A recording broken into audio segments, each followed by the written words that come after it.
강의실에서 직접 제가 강의했던 내용을 제 유튜브에 올리는 새로운 섹션 사진 강의입니다. 평범한 대상을 특별한 존재로 만드는 방법에 대해서 이야기하겠습니다. 바로 이전에 1편을 올렸거든요.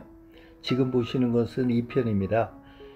1편을 안 보신 분이 계시면 앞에 것을 먼저 보시고 이 강의를 들으셔야지 이야기의 흐름을 이해하는데 어려움이 없으리라고 생각됩니다. 시작할게요. 자, 이 실내 모습은 어때요? 너무 그냥 평범하잖아요, 그렇죠? 근데 요 존재입니다. 요 존재입니다. 아까 처음에 우리가 그 선인장이라든지 또 어떤 그 외국의 정원 같은데 뭐 베르사유나 이런 데서 왜 앞에 그 난간의 조형물 같은, 그쵸? 분수대 조형물 같은 게 아웃포커스가 됐을 때 없어졌어요. 아리송하긴 하지만 그렇게 어려운 거는 아니었어, 그쵸? 그냥 쉽게 보물찾기에 보면요, 여러분들 우리 초등학교 때나 이럴 때 보물찾기 가면은 중요한 거 몇 개만 놓고 숨겨놓고 그 보물찾기 하지 않잖아요. 그러면은 애들이 그거 안 해요. 왜? 찾기 어려운데 가면은 쉽게 찾을 수 있는 거 찾으면은 뭐 연필 하나 주고 노트 하나 주고 뭐 아주 그렇게 귀하지 않은 것을 줘요. 그래서 믿기로 해서 그런 것도 쉽게 찾을 수 있게 해요. 그리고 중요한 거, 그쵸? 1등, 2등, 3등은 어때요?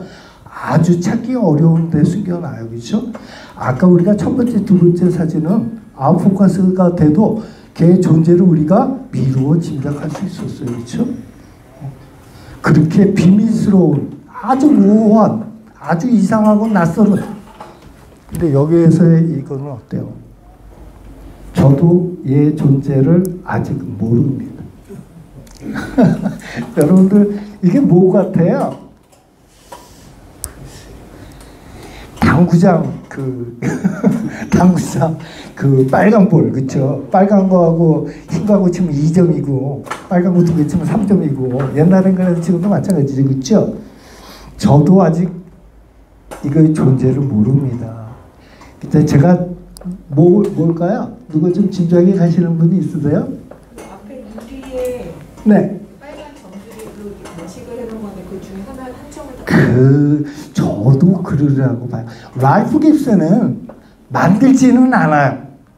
포토샵으로 만들지는 않아요. 상황은 만들기도 합니다. 어떠한 상황? 사람이 없는데 아까 남자 신사의 측면이 보였잖아요. 그런 식으로 해서 그 요소에 그 자리에다가 사람을 이렇게 서 있게 한다든지 왜냐하면 현실의 일상에서 비현실성을 끌어내는 게 랄프 깁슨 사진의 특징이기 때문에 그러한 연출은 간혹가다 하지만 없는 오브제를 갖다가 포토샵으로 따붙인다든지 그러한 일은 하지 않습니다. 그래서 저도 그렇게 생각해요.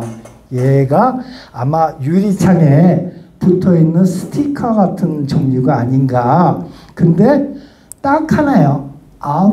펜포커스로 얘가 초점이 맞았으면 우리는 얘의 존재를 정확하게 알 거예요. 정확하게 알면 어떨까요? 궁금한 게 없겠지? 궁금한 게 없으면 어떨까요? 이 사진을 보고 지나가면 바로 잊혀집니다. 근데 얘가 모호하게 정답이 안 주고 그렇게 남기 때문에 지나가도 얘 사진이 생각이 나요. 자, 네. 가끔 사진을 찍다 보면 네. 빈머울이 저렇게 이렇게 네, 있을 수도 있죠. 그렇죠? 그런 종류로는 저렇게 안 나타나요. 네, 맞습니다. 선생님 얘기하시는 게 찍다 보면은 어떤 플레어 같은 거, 그렇죠? 그 어떤 앞에 이슬이 있다든지 아니면 뭐 태양광이 있다든지 전등이 있다든지 하면은 걔가 렌즈에서 작용을 해서 렌즈가 보통 한 장으로 돼 있지 않고 여러 장이 이렇게 군을 형성하고 있잖아요. 근데 주변보다 밝은, 예를 들면 태양광, 뭐 이런 헤드라이트 이런 빛이 들어오게 되면 걔가 렌즈면에 왔다 갔다 반사를 통해서 플라워라고 하는 고스트 이미지라고 하는 실제 현실에서는 없지만 그러한 모호한 둥그스름한 그죠? 벌집 비슷한 그러한 상을 만드는 경우가 종종 있죠. 그리고 그러한 상을 의도적으로 우리가 작품에 이용하기도 해요. 그렇죠? 근데 얘는 좀 그거하고 좀 다른 것 같아요. 그래서 아까 저쪽에서 말씀하신 것처럼 유리창에 붙어있는 스티커일 가능성이 크다. 근데 이 랄프 깁슨이 딱 하나요. 아웃포커스 시킴으로써 개의 정체를 숨기고 있다. 그리고 우리로 하여금 상상케 하고 있다. 예술에서 관객을 통해서 상상케 한다는 것은 굉장히 중요합니다. 다큐멘터리는 작가가 관객한테 티켓을 주는 거예요. 종점 어디로 가라고. 부산으로 가라, 목포로 가라. 내 작품을 보고 내가 찍은 이 섬 사진을 보고 지금 마을 사람들이 다 떠나서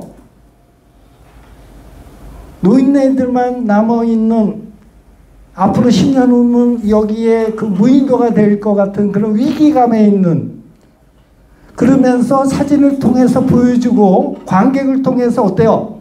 공감대를 형성하게 해. 그래서 같이 섬의 위기를 같이 느끼게 하고 경각심을 갖게 하고 담론을 말하게 해요. 근데 예술은 작가가 관객한테 행선지 없는 티켓을 주는 거예요. 부산으로 가라 목포로 가라가 아니라 이 티켓을 갖고 당신이 가고 싶은 데를 자유스럽게 가세요. 이 작품을 통해서 뭘 얘기하고자 하는 목적이 없는 거예요.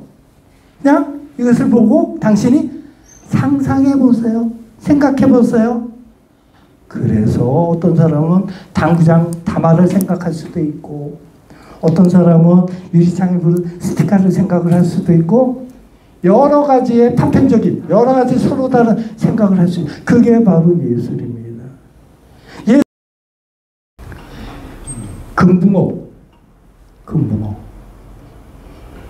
근데 금붕어는 있어야 될 때가 저 이거 한 장 봤어요. 진짜 금붕어야? 아니면 모형 금붕어야? 근데 진짜일 수도 있고 아닐 수도 있는데 진짜일 가능성이 있다. 근데 이렇게 왜 이렇게 모호할까요? 왜 이렇게 이상할까요? 네? 반영. 그렇죠. 이 유리가 역시 앞에 있는 것 같습니다. 그렇죠? 그리고 유리 안에 아마 수족관 같은 제가 자세히 봤더니요. 여기에 여러분들 지금 보이실지 모르겠는데 이렇게 지저분한 물이 흐른 듯한 때가 낀 듯한 그런 게 좀 있어요. 자세하게 보면은. 그래서 그것도 이렇게 있거든요.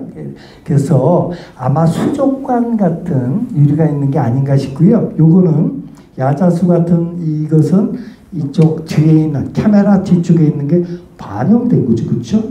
제가 랄프 깁슨은 초현실주의 화가 아니 초현실주의 사진가 중에서 가장 대표적인 사진가 중에 하나입니다. 그래서 아까 말씀드린 것처럼 일상을 찍 때 약간의 상황을 만들기는 하지만 비현실적인 요소를 갖다가 캐치를 했어. 그 부분을 우리한테 보여주는 거죠. 그래서 유리나 물이나 이 반영을 이용한다는 것은 두 개 이상의 공간이 한 화면에 압축되는 특징을 갖고 있습니다. 두 개 이상의 공간이 한 화면에 압축이 되니까 당연히 초현실성이 있죠. 그래서 굉장히 낯설고 이질적인 느낌을 준다. 제가 아까 모호하다는 단어의 중요성에 대해서 말씀드렸어요. 그렇죠? 모호함이 통해서 우리는 뇌는 자꾸 찾기 위해서 왔다 갔다 하면서 여운을 갖게 되고 우리한테 정답을 주지 않으니까 우리는 자꾸 나도 모르게 내가 의식해서 그만 생각하고 싶어도 뇌가 자꾸 이제 움직인다. 모호한 만큼 중요한 단어 중에 하나가 낯설음이에요. 낯설음, strange. 낯설음 뭐의 반대예요? 익숙함의 반대잖아요. 익숙함이라는 것은 평범함, 보는 순간에 익숙한 거, 늘 봐왔던 거, 생각하는 거, 그것을 다시 반복해서 보고 느낄 뿐이죠. 그렇죠? 근데 여기서 낯설다는 건 뭐예요? 내가 늘 봐왔던 보통 평범한 거기서 벗어났다는 얘기죠. 그래서 역시 모호한 만큼 낯설음 중요하다. 네, 넘어가겠습니다. 두 사진을 비교해서 볼게요. 다음 거 한번 네, 다시 언니축하겠습니다. 한정수를 찍은 거 여러분 아시겠어요? 그렇죠? 그래서 앞에 애를 얘가 앞에 있는 애고 얘하고는 거리감이 있는 것 같아요. 그렇죠? 저쪽에 있고 얘를 아웃포커스 시키고 쟤를 초점을 맞춰 있습니다. 그렇죠? 다음 거를 한번 볼까요? 얘는 얘한테 초점을 맞추고 얘를 아웃시켰습니다. 둘 중에 어떤 게 더 효과가 날까요? 어떤 게 더 괜찮으세요? 앞에 1번이 좀 낫죠. 그렇죠? 이거는 그냥 이게 좀 그렇죠? 네. 그래서 제가 그래서 우리가 촬영할 때 앞에도 맞춰보고 뒤에도 맞춰보고 가로로도 찍어보고 세로도 찍고 왜냐하면 촬영하는 순간에 우리는 굉장히 흥분된 상태에 있어요. 그래서 그때 이거다 싶을 때 지나가서 나중에 후회할 경우가 굉장히 많아요. 그래서 그때는 초점을 앞에도 맞춰보고 뒤에도 맞춰보고 가로도도 맞춰보고 세로 노출도 조금씩 다르게 하고 그래서 그런 다음에 나중에 집에 가서 혼자 조용히 모니터를 보면서 그때는 어때요? 흥분이 가라앉은 상태죠. 촬영 장소에서부터 시간과 공간의 물리적인 거리를 확보한 다음에 냉정하게 객관적으로 봤을 때가 가장 정확합니다. 재밌어요. 얘 색이 좋았던 거예요. 라드 깁스는. 근데 초점을 맞추게 되면은 색만 보여주는 게 아니라 형태와 색이 같이 보여주죠. 랄피 깁슨한테 필요한 건 이 색이에요. 마치 인상파 화가들이 제일 필요로 했던 게 가장 중요시했던 게 뭔가요? 컬러예요. 색이에요. 인상파 화가는 이 컬러를 중요시했기 때문에 컬러를 1순위에 놓기 위해서 형태를 의도적으로 허물었어요. 반추상화 시켰어요. 마찬가지예요. 랄프 깁슨에서 필요한 건 이 색이었어요. 초점을 맞춰주게 되면 이 색이 디테일과 같이 이 창의 형태와 같이 보여주면서 이 색이 우리처럼 지금 보는 것처럼 느낌이 다를 겁니다. 그리고 얘만 찍게 되면 어떻게 돼요? 사진이라고 얘기하기 힘들어요. 회화라고 얘기할 수도 있고 사진이라 이거 사진 아닌 것 같은데 그림 같은데 얘기할 거예요. 왜? 리얼리티가 없기 때문에. 그래서 랄프 깁슨은 사진임을 인증하기 위해서 얘를 놓고 있습니다. 초점을 맞춰서. 그리고 더 깜찍하게 더 그 영리한 랄프 깁슨이 블랙만 보여주게 되면 어때요? 조금은 단순하지 않아? 좀 블랙이 너무 답답하지 않아? 그런 느낌이 들 수 있어요. 그래서 여기에서 뭐 띠 같은 어둠 속에서 존재감을 드러내서 화면에서 큰 역할을 하지 않고 겸손하게 블랙에서 있으면서 이 블랙의 무거움만 살짝 덜 수 있는 감소할 수 있는 요소를 살짝 보여주고 있습니다. 네. 글자가 벽에 지나가다 보면 여러 가지 그런 어떤 텍스트, 영문이든 국문이든 그냥 찍게 되면 그냥 너무 평범한. 근데 앞에 기둥을 하나 두면서 그 평범함을 떠나고 있습니다. 다음. 뭔지 아시겠어요? 인도 얼굴이네. 네. 아까 말씀드렸던 거예요. 모호함, 언뜻 보면 이게 뭐지?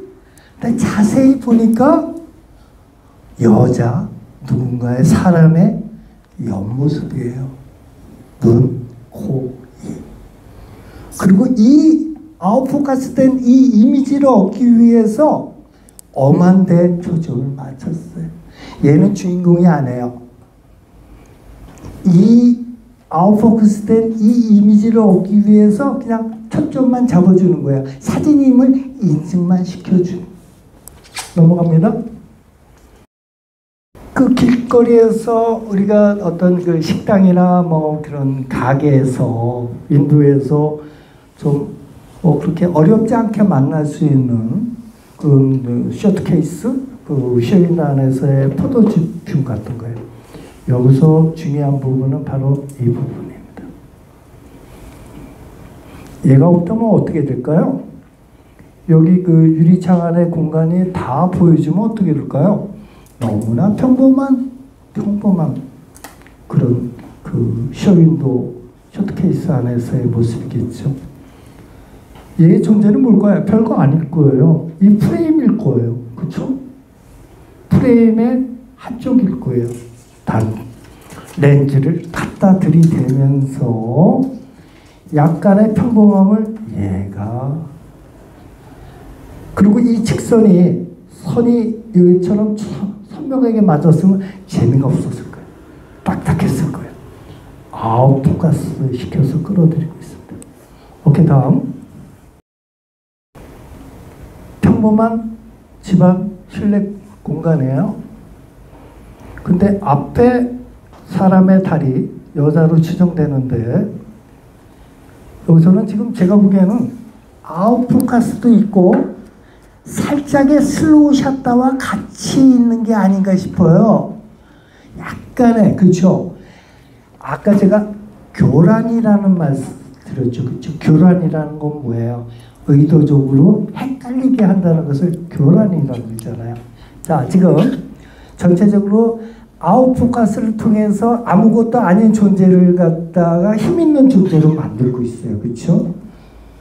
엑스트라 조역을 갖다가 아웃포커스 시켜서 걔한테 힘과 생명력을 주면서 괜찮은 존재, 힘있는 존재로 만들고 있어. 그렇죠? 그러다가 딱 요거 기존의 슬로우샷하고 조금 비슷하면서도 좀 다르네. 제가 보기엔 아웃포커스 플러스 슬로우샷. 역시 아까 얘기했죠. 그것을 감지할 수 있는 능력이 되고 훈련이 된 사람들은 찾아낼 수 있다. 그러면 그것을 찾아내고 나서 관객은 희열을 느낄 수 있다.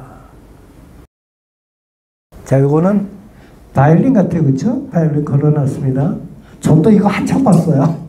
제가 한참 봤다는 얘기는 뭐예요? 전 보면 한 95%는 어떻게 찍었는지, 뭘 찍었는지 우리가 알잖아요. 그렇죠? 초점을 어떻게 맞추고.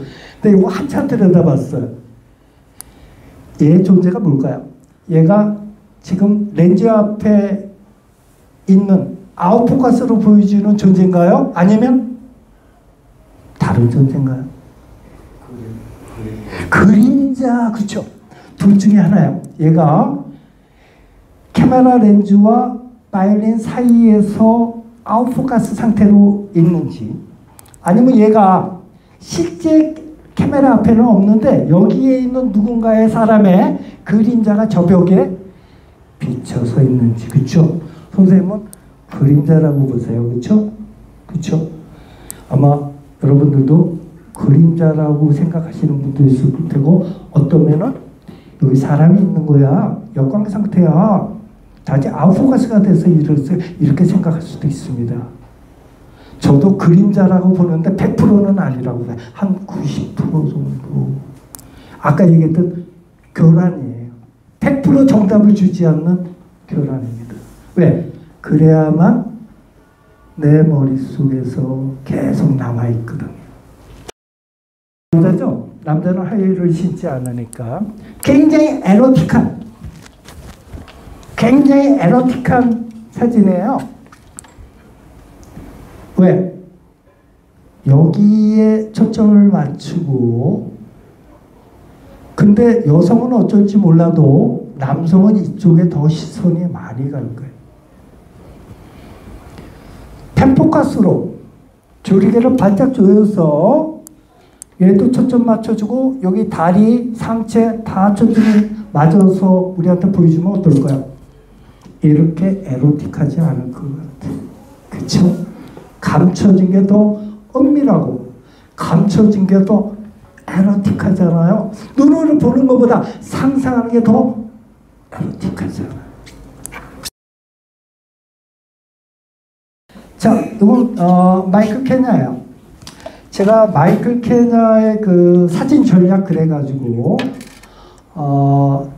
사진 전략을 세 파트로 나눠서 유튜브에 올린 게 있습니다. 여러분도 혹시 안 보신 분들이 있으시면 보시면 도움이 많이 될 것 같아요. 왜냐하면 마이클 케냐의 그 작품이 사진이 구사할 수 있는 많은 테크닉을 구사하고 있어요. 그래서 사진을 공부하고 좋은 사진을 찍기 위해서 텍스트로서 어떤 교본으로서 교과서로서 활용해도 충분히 사용할 수 있게 그렇게 다양한 테크닉을 쓰고 있어요. 그래서 제가 그 마이클 케냐의 사진 전략 1편, 2편, 3편을 올린 게 있으니까 한번 보시고요.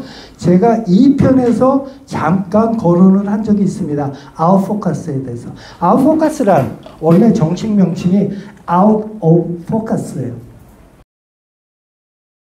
랄프 깁슨은 마이클 케냐나 저한테 많은 영향력을 끼쳤다고 그랬어요.